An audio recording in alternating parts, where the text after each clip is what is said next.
Kansas news leader. This segment sponsored by Carlson Financial. A lot can be up in the air as this year's election cycle starts to heat up. An election year can introduce additional uncertainty into the financial landscape, including retirement planning.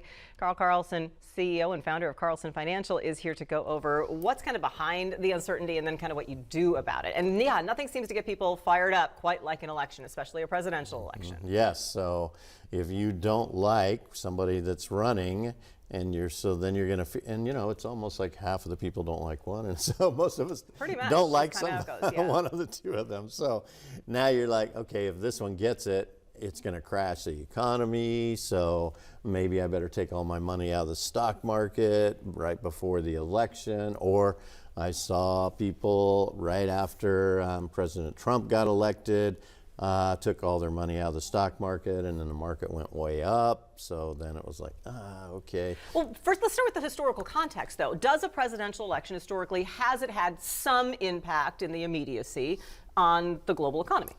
So yes, it does, some, but not a lot. Okay. And also, to be fair, when Biden got elected, people took money out of the market, and the market went up. That 50-50 thing. Went up. Yeah, so long term, it really doesn't have that big of impact. There's small differences, you know, when you go back and you can Google it, it'll show you when Democratic president got elected, the next year the stock market, whatever, was up 10%. If a Republican, the next year was this amount. And they're not big differences. They're kind of little ones, but so number one, don't overreact. Yes. Number one, calm down. I know it. There's a lot going on in your minds at that point in time, and what's going to happen? It's going to crash the economy.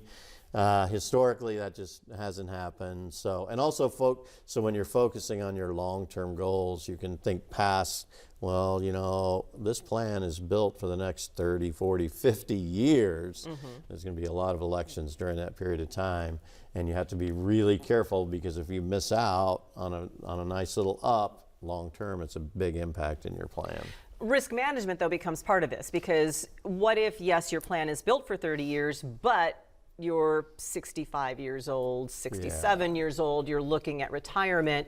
How does that differ than if you are somebody who is 30, 40 years old? So that's where now you have to say, maybe I don't have all my money in the stock market. Maybe I have some in CDs.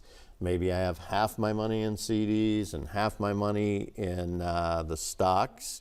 And so if I'm starting to live, or I'm living on my investments and I'm taking money out of the stock market side, you just have a plan that when the market goes down, I can go right over here, get into my CDs. They didn't go down, and I can live on that for a while until this one comes back. Then I shift back over here, then I can shift back over there. Risk management. And that's why part of this means you should be watching the news, staying informed. That's right, Melissa. How does that help?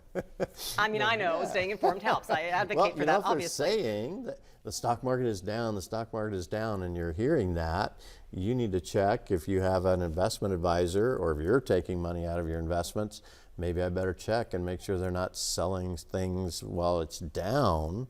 And I need to instruct somebody, or my spouse, if they're taking care of it, like, you're not selling my investments while they're down, are you? Because Melissa says the stock market's down.